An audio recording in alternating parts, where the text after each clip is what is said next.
নমস্কার বন্ধুরা, সুস্মিতার গল্পের আসরে আপনাদের স্বাগত। আশা করি আপনারা সকলেই ভালো আছেন। আমি আজকে পড়ে শোনাচ্ছি শ্রী মানিক বন্দ্যোপাধ্যায়ের লেখা একটি ছোট গল্প, ঘটক। বন্ধুরা, গল্পটা যদি ভালো লাগে প্লিজ প্লিজ প্লিজ চ্যানেলটাকে সাবস্ক্রাইব করে দেবেন। গল্পটা ভালো লাগলে একটা লাইক অবশ্যই করতে ভুলবেন না। সাবস্ক্রাইব এবং লাইকের জন্য আপনাদের অসংখ্য ধন্যবাদ। তো চলুন শুরু করি আজকের গল্প, ঘটক। লেখক মানিক বন্দ্যোপাধ্যায়। চৈত্রের প্রথমেই বড় গরম পড়িয়াছে।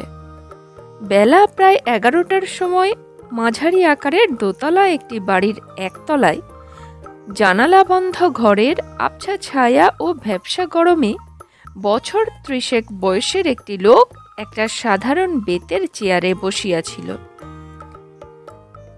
তার সমস্ত শরীর ঘামে ভেজা। পাশেই একটা কাঠের চেয়ারের হাতলে ঘামে ভেজা একটি গেঞ্জি ও আদ্যের পাঞ্জাবি পরিয়া আছে। পায়ের লাল ধুলা মাখা জুতার ফিতাও এখনো পর্যন্ত খোলা হয় নাই। দেখিলেই বোঝা যায় লোকটি বাহিরে রোদে অনেক হাঁটাহাঁটি করিয়া সদ্য সদ্য ভিতরে আসিয়াছে। 18-19 বছরের একটি অবিবাহিতা মেয়ে পাখা হাতে আসিয়া কাছে দাঁড়াইয়া তাহাকে বাতাস করিতে লাগিল।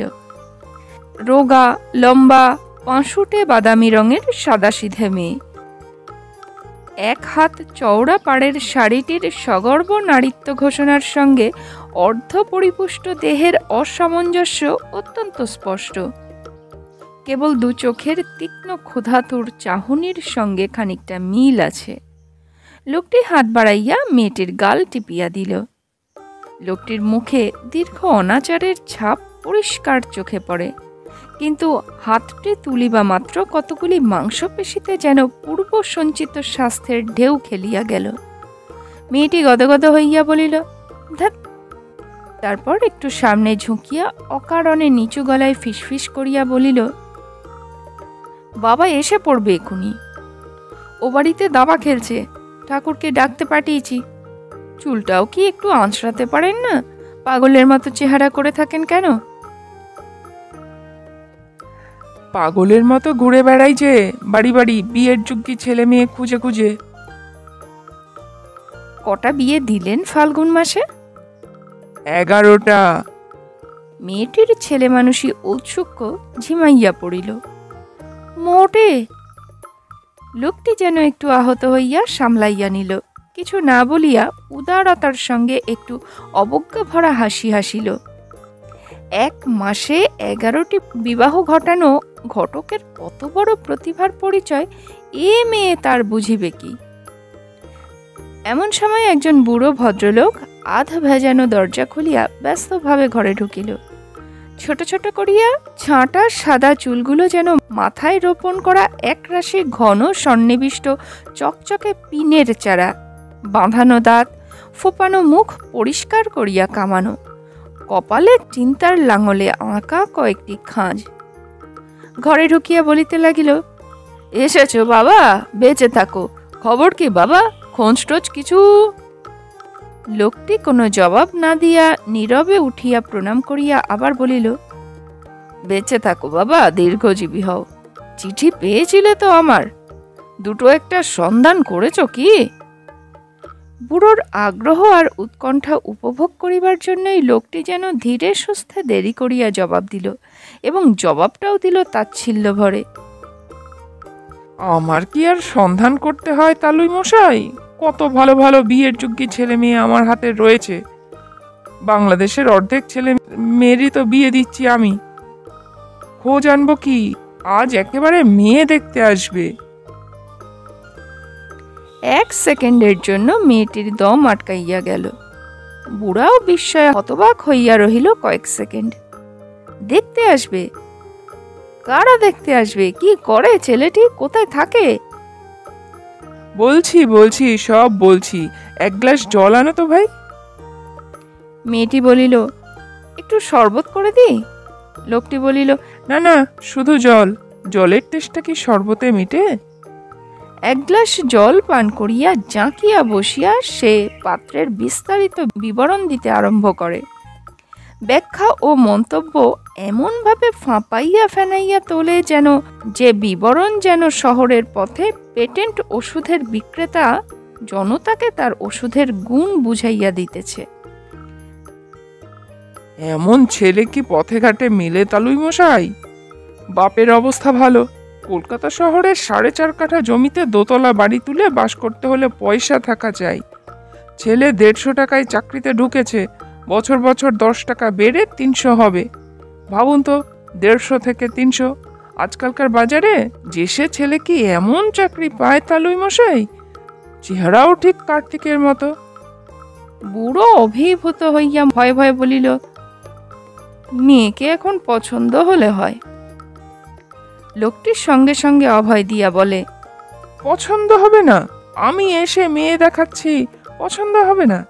এমন মেয়ে ওরা পাবে কোথায়? তারপর কথা উল্টাইয়া আবার বলে, তবে হ্যাঁ, ছেলেটা সত্যি ভালো। এমন পাত্র হাজারে একটা মেলে না। অন্য কেউ হলে কি আর এ পাত্রের সন্ধান দিতাম? যদি না মরবার আগে বৌদি আমার হাত ধরে বলেছিল, ঘটকালির আপিস তো খুলেছে ঠাকুরপো, আমার বোনের জন্য একটা ভালো ছেলে জুটিয়ে দিও, বোনটা যেন আমার সুখী হয় ঠাকুরপো। বলে বৌদির কি কান্না!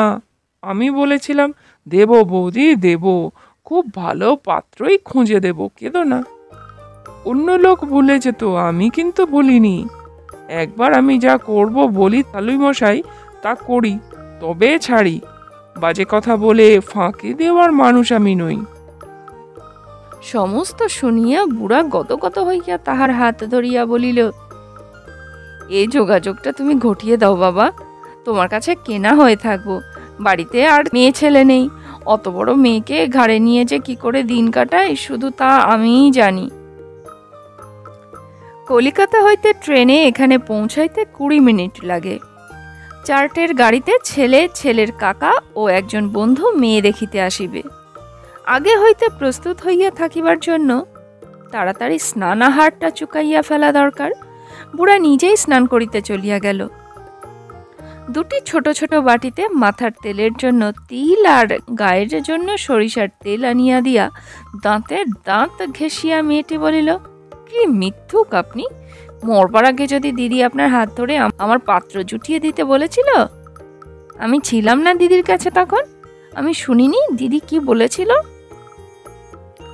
লোকটি একটু অপ্রতিভ হইয়া বলিল, আহা, তার মানে তাই? আমায় বিয়ে করতে বলা মানেই? একটু হাসিয়া সে চুপ করিয়া গেল। দরজার বাহিরে সিমেন্ট করা রোয়াক ও উঠান রোদে ঝলসাইয়া যাইতেছে। মাঝে মাঝে তাতটা আসিয়া গায়ে লাগিতেছে অতি মৃদু আলগা একটু বাতাসে। হাতের তালুতে তেল ঢালিতে গিয়া লোকটি তেলের বাটি নামাইয়া রাখিল।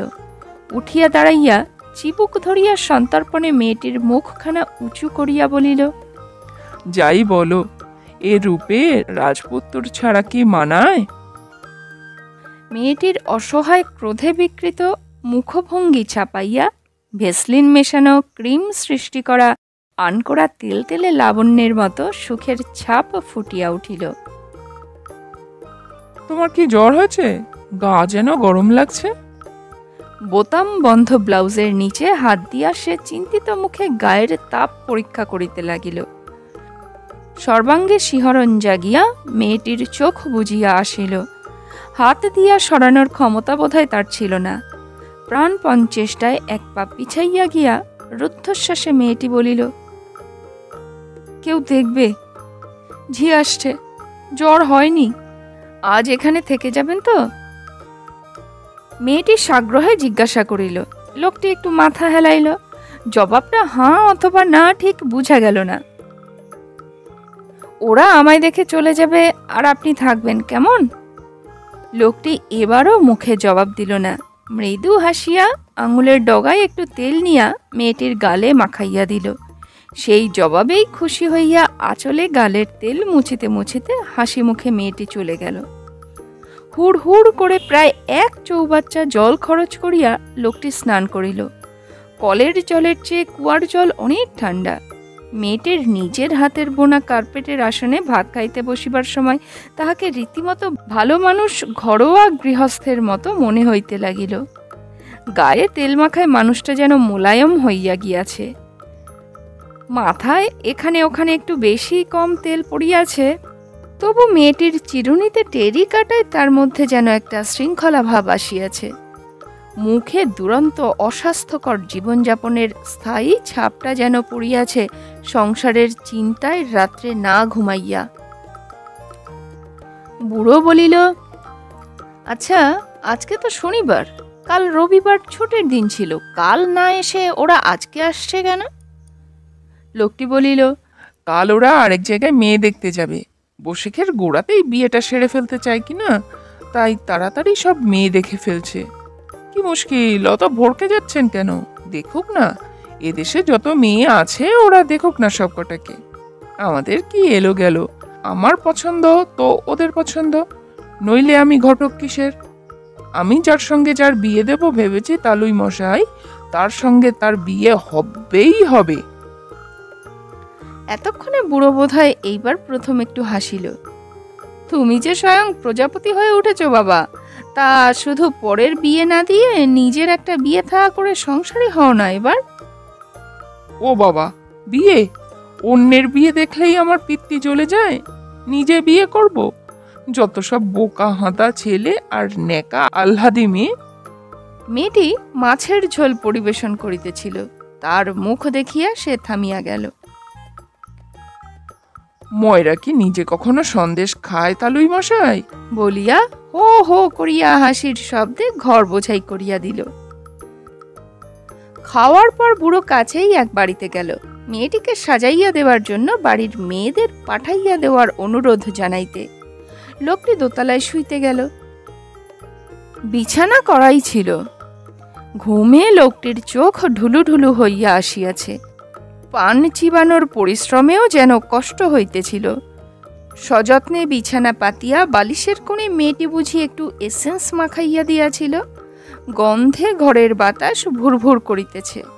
মেয়েটি জল আনিয়া দিল, আধ চিবানো পান কুলাকুচা করিয়া বন্ধ জানালার খিড়কি ফাঁক করিয়া বাহিরে ফেলিয়া দিয়া লোকটি শুইয়া পড়িল। শুইয়াই চোখ বুঝিল। মেয়েটি আহত বিস্ময়ে মিনিটখানেক চুপ করিয়া দাঁড়াইয়া রহিল। এখনো তার স্নান হয় নাই, আঁচলটা কোমরে জড়ানো, বেপরোয়া কুঁদুলি মেয়ের মতো দেখাইতেছিল তাকে। কুঁদল করবার জন্যই সে যেন বিছানার কাছে গিয়া দাঁড়াইল, যত কাছে যাওয়া যায়, চৌকির প্রান্ত হাঁটুর নিচে ঠেকিয়া যাওয়া পর্যন্ত। আর কিছু চাই না তো আপনার? দরকার হলে বলবেন। নিঃশব্দে দরকার জানানোর মতো করিয়াই সে হাত বাড়াইয়া তাকে একেবারে বুকে টানিয়া জড়াইয়া ধরিল। মেয়েটি মরার মতো অবশ হইয়া পড়িয়া রহিল তার বুকে। তার বুকের ধুকধুকানি যেন কানে শোনা যায়। তারপর লোকটি নিজে সরিয়া পাশে জায়গা করিয়া তাকে শোয়াইয়া দিতে সে কোনো রকমে উঠিয়া বসিল। মিনতি করিয়া বলিল, রাগ করো না, এখনই চান করতে ডাকতে আসবে কিনা তাই, নইলে। ভালো করে সাবান টাবান মেখে চান করো। মেয়েটি নিচে নামিয়া দাঁড়াইল। রাত্রে থেকো, বাবা 10টার মধ্যে ঘুমিয়ে পড়ে। স্নান করিয়া খাইয়া উঠিয়া একবার সে ঘরে উকি দিয়া মেয়েটি দেখিল সে ঘুমাইতেছে। শুধু ঘুম নয়, নাক ডাকানো ঘুম। তার প্রচণ্ড হাসির শব্দের মতো নাক ডাকার শব্দটাও গম্ভীর এবং মর্মভেদী।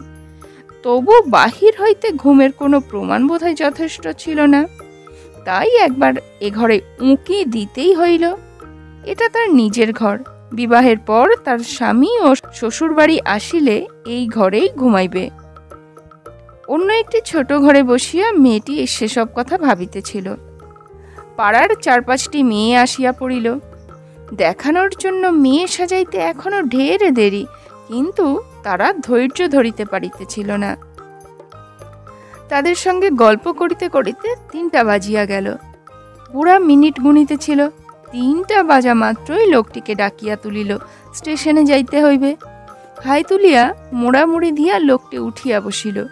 ঠান্ডা জলে চোখ মুখ ধুইয়া জামা গায়ে দিল। তখনও চোখ তার ঘুমে ভারী হইয়া আছে। মুখ দেখিয়া মনে হইতেছে বুঝি সে অত্যন্ত ভোঁতা। যাওয়ার আগে বুড়ো পাড়ার মেয়েদের বলিল, তোমরা তাহলে ওকে সাজিয়ে রেখো মা। একটি বউ বলিল, এত আগে কেন? এখন সাজলে ঘামে সব নষ্ট হয়ে যাবে যে। সুরকি বাঁধানো পথ আগুন হইয়া আছে। দুপাশের পাকা বাড়িগুলি ঘিরিয়া যেন খেলা করিতেছে গরম হলকা। স্টেশন মিনিট 10 পথ। ঘর দুয়ার রেলিং কিছুই ভাঙাচোরা নয়, তবু যে সমস্ত স্টেশনটাই পরিত্যক্ত, পুরনো ভাঙা বাড়ির মতো। প্ল্যাটফর্মের অঙ্গনে শালপাতার ঠোঙা আর কয়েকটি জঞ্জাল যেন অনেক কাল আগেকার ভোজ উৎসবের চিহ্ন। চার্টের গাড়ির বদলে পাত্রপক্ষ 4:45 গাড়িতে আসিয়া পৌঁছালো। আগের গাড়িটা তারা ধরিতে পারে নাই। যাই হোক, আজকাল সন্ধ্যা দেরিতে হয়। দিনের আলো থাকিতে থাকিতে মেয়ে দেখিবার যথেষ্ট সময় আছে। লোকটি পরিচয় করাইয়া দিল। পাত্র সত্যি কার্তিকের মতো দেখিতে, রোগা, ফর্সা এবং লাবণ্যবতী মেয়ের মতো কোমল। দেখিয়া বুড়ার পছন্দ হইয়া গেল। ঘোড়ার গাড়িতে বাড়ির দিকে যাওয়ার সময় বারবার সে তাকাইয়া দেখিতে লাগিল ছেলেটির দিকে। পাত্রের বন্ধুটি একটু স্থূলকায়, কিন্তু বেশ তীক্ষ্ণ বুদ্ধি। বাড়ি পৌঁছাইয়া ঘরে জাকিয়া বসিয়া সেই সকলের হইয়া দাবি জানাইল, মেয়ে যে অবস্থায় আছে ঠিক সেই অবস্থায় তাকে দেখানো হোক, একটুও পাউডার যেন না মাখানো হয়। কিন্তু মেয়েরাও তো বোকা নয়। মেয়েটিকে সকলের সামনে হাজির করিলে দেখা গেল যে তাকে তারা এমন কৌশলে সাজাইয়াছে যে দেখিলে বলিবার উপায় নাই যে এটা মেয়েটির নিত্যকার প্রসাধন নয়। মিলের ধোপ দস্তুর রঙিন শাড়ি, নকল সিল্কের ছাপা কাপড়ের ব্লাউজ, সযত্নে আঁচড়ানো এলোমেলো পিঠে ছড়ানো তৈল চিকন চুল, পাউডার মুছিয়া ফেলা মুখের গাল ও ঠোঁটের স্বাভাবিক অথচ কৃত্রিম ধরা চলে না এমন একটু লালিমার মতো আভাস, পায়ে পুরানো ব্যবহার করা স্যান্ডেল। লোকটি এতক্ষণ অনর্গল কথা বলিতেছিল, এবার একেবারে চুপ হইয়া গেল। যেন একটু আশ্চর্য হইয়া সে মেয়েটিকে দেখিতে লাগিল। কতগুলি তুচ্ছ খুঁটিনাটির সাহায্যেই মেয়েদের রূপ লাবণ্য যে এতখানি বাড়িয়া যায়, এই রকম আবেষ্টনীতে কয়েকশো মেয়ে দেখিয়াও এ পর্যন্ত সে যেন জানিত না। হয়তো সেই মেয়েগুলিকে আগে দেখে নাই বলিয়া। মেয়েটি যথারীতি প্রশ্নের জবাব দিল, কয়েক লাইন গান গাহিল, একখানা বাংলা বই আর সেদিনকের ইংরেজি খবরের কাগজ হইতে কয়েক লাইন পড়িয়া শুনাইল। দাঁত সম্বন্ধে পাত্রের বন্ধুর সন্দেহ জাগায় ভেঙচি দেওয়ার মতো মুখভঙ্গি করিয়া দাঁত দেখাইল। তারপরে ছুটি পাইয়া ভিতরের দিকে পা বাড়াইল। ঘরে ঢুকিবার সময় সলজ্জ মন্থর গতিতে টিপি টিপি পা ফেলিয়া আসিয়াছিল। এখনো দরজা পর্যন্ত তেমনি ভাবে ধীরে ধীরে হাঁটিয়া গেল। 5-7টি মেলি মুখ দরজা ও জানালার ফাঁকে উঁকি দিতেছিল। মেয়েটি দরজার কাছে পৌঁছানো মাত্র জলে ডোবা মানুষকে টানিয়া তোলার মতো 3-4টি মেয়েলি হাত তাকে টানিয়া নিয়ে গেল। আলোর তেজ কমিয়া যাওয়ার ভয়ে আগেই মেয়ে দেখানো হইয়াছিল। এবার ব্যবস্থা হইল জলযোগের। গল্প চলিতে লাগিল নানা বিষয়, বর্তমান বিষয়টি ছাড়া। লোকটির মুখ আবার খুলিয়া গেল। তারপর বুড়া আর সে সঙ্গে গিয়া পাত্রপক্ষকে 7:30টার গাড়ি ধরাইয়া দিয়া আসিল। তারা তাহাদের মতো জানাইবে 2-4 দিন পরে। গাড়ি ছাড়িয়া গেলে লোকটি বলিল, মতামত? আরে বেটারা, আমি ইচ্ছে করেছি এ মেয়েকে তোরা পছন্দ করবি, তোদের আবার মতামত কিসের? বাড়ির কাছাকাছি পৌঁছাইয়া সে হঠাৎ দাঁড়াইয়া পড়িল, একটু আমায়িক হাসির সঙ্গে বলিল, হ্যাঁ, একটা ভালো কথা, একটা কথা আপনাকে বলতে হচ্ছে তালুই মশাই। বলতে বড়ই সংকোচ হচ্ছে, কিন্তু না বলেও উপায় নাই। এটা হলো গিয়ে আমার প্রফেশন। এ তো আপন পর মানলে চলে না, মানে খরচের টাকাটা যদি। বুড়া সঙ্গে সঙ্গে বলিল, দেব বই কি বাবা, দেব, নিশ্চয়ই দেব। আজ তো থাকবে এখানে, কাল সকালে যাবার সময় নিয়ে যেও। আগাম যদি দরকার হয় কিছু। 5-7 জন প্রতিবেশী বাড়ির সামনের রোয়াকে বসিয়া গল্প করিতেছিল। বুড়া তাদের কাছে আটকাইয়া গেল। সন্ধ্যার সঙ্গে সঙ্গে চারিদিক শীতল হইতে আরম্ভ করিতেছে। বেশ উপভোগ্য হাওয়াই এতক্ষণে বহিতে আরম্ভ করিয়াছে। লোকটি ভিতরে চলিয়া গেল। পাড়ার মেয়ে বউরা বিদায় নিয়াছে। ইতিমধ্যে চুল বাঁধিয়া কাপড় বদলাইয়া মেয়েটি অনেকটা আগের অবস্থায় ফিরিয়া গিয়াছে, বেশে এবং মনে। এক কাপ চা করে দেবে? দি। ঠাকুর উনুনে কি চাপিয়েছে নামিয়ে? লোকটি বাধা দিয়া বলিল, না, তুমি স্টোভ ধরিয়ে করে দাও।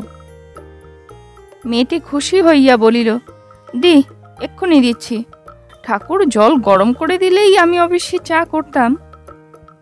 বারান্দার এক পাশে স্টোভ ধরাইয়া সে চা করিতে লাগিল, আর লোকটি কাছে একটা মোড়াতে বসিয়া উসখুস করিতে লাগিল। মিথিলেটেড স্পিরিটের বোতলটা হাতে নিয়া লেভেলের উপর লাল রঙের ছাপা আড়াআড়িভাবে বসানো দুটি হাড় ও মাঝখানে মরার মাথাটা এক দৃষ্টে দেখিতে লাগিল।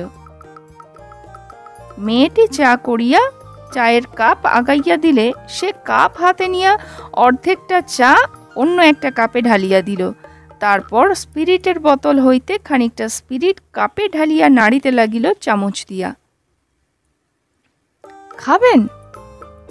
এক চুমুকে কাপের পদার্থটি অর্ধেক শেষ করিয়া দিয়া সে সায় দিয়া বলিল, খাবো বই কি, গরম চা আর ঠান্ডা স্পিরিট, চমৎকার। বলিয়া সে মুখ বিকৃত করিল। কিন্তু ও যে বিষ, মরে যাবে যে তুমি। আরেক চুমুকে লোকটি কাপ খালি করিয়া ফেলিল। এবারও মুখটা বিকৃত করিল। আমরা হলাম গিয়ে নীলকণ্ঠ, ওতে আমাদের কি হবে? তুমি খেলে মরে যেতে, কিন্তু আমার শুধু একটু নেশা হবে। স্পিরিটের বোতলটা কাছে টানিয়া মেয়েটি সেটা একটু তফাতে লোকটার হাতের নাগালের বাইরে সরাইয়া রাখিল। লণ্ঠনের আলোতে তার মুখের বাদামি রং আরও গাঢ় দেখাইতেছে। উত্তেজনায় সে ছোট ছোট নিঃশ্বাস ফেলিতেছে। মাঝে মাঝে খান বুঝি? খাই বই কি, হাতে যখন পয়সা থাকে না তখন খাই। সস্তা দেশি খেতে পারি না, আমার আবার বিলিতি চাই। বাবাকে বলবো আনিয়ে দিতে? থাক, বুড়ো মানুষকে আর কষ্ট দিয়ে কাজ নেই। মেয়েটি বারান্দার সিমেন্টে বসিয়াছিল। এখন আর সিমেন্ট গরম নয়, কিন্তু ঠান্ডাও নাই। পাশের বাড়িতে একটি মেয়ে প্রাণপণ চিৎকারে গান শিখিতেছিল। রান্নাঘরে ঠাকুর ছ্যাক ছ্যাক করিয়া কি যেন সাঁতলাইতেছে। আমার জন্য বাবার অনেক টাকা খরচা হয়ে যাবে। হ্যাঁ, পাত্রটিও ভালো। 150 টাকা মাইনে পায়, ওর কোনো কাজে লাগবে না। নগদে গয়নায় আমার বাবার কতগুলো টাকা খসানো চাই। গুরুজনকে যেন অপমান করিয়াছে এমনিভাবে ভয়ে ভয়ে মেয়েটি তার মুখের দিকে চাহিতে লাগিল, কিন্তু লোকটি কোনো জবাব দিল না। একটু হাসিয়া সিগারেট ধরাইয়া টানিতে লাগিল। স্পিরিটের বোতলটি হাতে করিয়া মেয়েটি নাড়িয়া চাড়িয়া দেখিতে লাগিল। মরার মাথাটা দেখিয়া একটু শিহরিত হইয়া উঠিল। আচ্ছা, বেশি খেলে তো মানুষ মরে যায় না? হ্যাঁ, যাই বই কি, কাগজে পড়ো না, খবর বেরোয় মাঝে মাঝে, বেশিরভাগ মরে বউরা। তবে সে আর কটা, কত কোটি বউ আছে দেশে, তাদের মধ্যে 2-10টা মোটে। একেবারে অসহ্য না হলে কেউ মরে না। 2-4টে এমন লোকও আছে যারা বিপদ ঘটবার আগেই মরে যায়। কেন রে বাবু, আগে দেখ বিপদটা সত্যি বিপদ কিনা, কিরকম হয় বিপদ ঘটলে, তারপর না হয় দেখে শুনে মরিস। মরা তো আর পালিয়ে যাচ্ছে না, 2 দিন পরে মরলে কি এসে যায়। শুনিতে শুনিতে মেয়েটির মুখের ভাব বদলাইয়া যাইতেছিল। কথার শেষে তার 2 চোখ আনন্দে জলজল করিতে লাগিল। ভয় নেই, আমি মরব না। তেমন হালকা মেয়ে আমি নই। তোমার কথা বলেছি নাকি? তারপরে দূরে থানায় ঢং করিয়া 8:30 বাজিল। লোকটি উসখুস করিতে লাগিল। মেয়েটি নিজের হাতে মাছ রাঁধিতে গিয়াছে। একবার আসিয়া চুপি চুপি বলিয়া গেল, আজ একটু রাত হবে খেতে, 10টার আগে রান্নাই হবে না। তোমার জন্য অনেক রকম রান্না হচ্ছে কি না? লোকটি ধীরে ধীরে বাহিরে গেল। রোয়াকে 2-3 জন প্রতিবেশী বুড়ার সঙ্গে গল্প করিতেছে। চেনা অচেনা কোনো আসরে কোনো আলোচনাতেই যোগ দিতে তার বাধে না। যোগ দিয়া একাই সে আসর জমাইয়া রাখে। এখন একরকম চুপচাপ একপাশে বসিয়া সে উসখুস করিতে লাগিল। রাস্তায় 2-4 জন লোক চলিতেছে।